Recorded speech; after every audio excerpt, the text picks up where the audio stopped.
Nous prenons le chemin. Tous les matins, nous allons plus loin. Jour après jour, la route nous appelle. C'est la voie de Compostelle.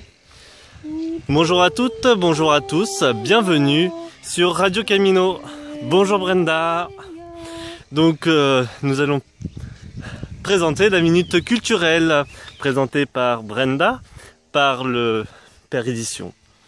Bon, qu'est-ce que nous allons voir aujourd'hui à travers cette belle étape et une bonne nuit à l'église d'Arneiros, Brenda? Bonjour Lorenzo, donc ce matin nous allons parler des azulejos. Qu'est-ce que c'est? Depuis notre arrivée au Portugal, nous avons pu remarquer le goût des Portugais pour les azulejos. Ces carreaux de faïence peints en bleu vif. Ces ornements, implantés par les Maures, ont eu un large succès dans toute la péninsule ibérique.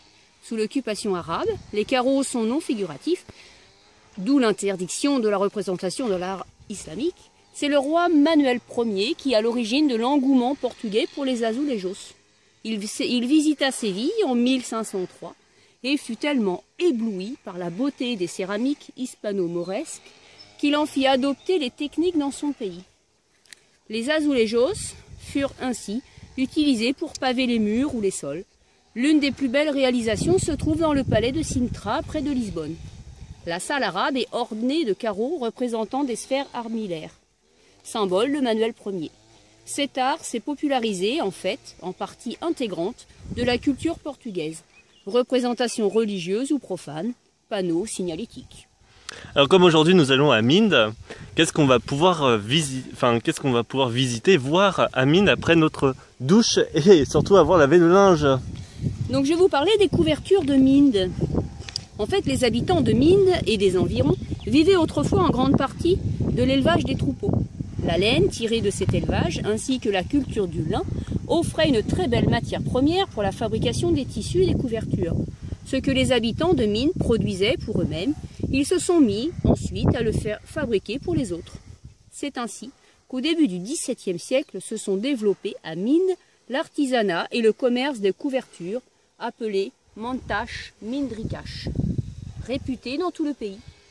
Parallèlement à ce commerce est né un dialecte créé par les marchands de Mende et compris d'eux seuls pour gérer leurs affaires. Mende est ainsi devenue prospère grâce à l'artisanat et à l'industrie textile. Cette industrie s'est développée jusqu'à la seconde moitié du XXe siècle, grâce à la filature et à la fabrication du tricot. Aujourd'hui, cependant, Mende n'est plus qu'un lieu de fabrication et souffre aujourd'hui de la crise qui touche le secteur. Et qu'est-ce qu'on pourrait voir sur le chemin, durant le chemin, puis surtout à l'arrivée, après une bonne sieste? Alors, si on a le temps, hein, Lorenzo, parce que tu sais, avec les étapes qu'on fait depuis le début, c'est pas toujours facile de visiter. C'est vrai, bon, à plus de 130 km.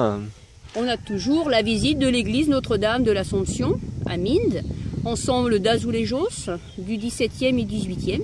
Mais on en a vu quand même déjà pas mal sur la route. Hein. Boiserie dorée, musée de l'aquarelle Roque, Gameros dans la Casa dos Açores. Bel exemple d'architecture et des jardins du XXe siècle. Merci Brenda.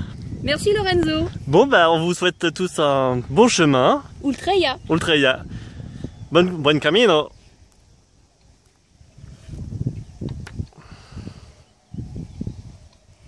Le paysage est beaucoup plus joli.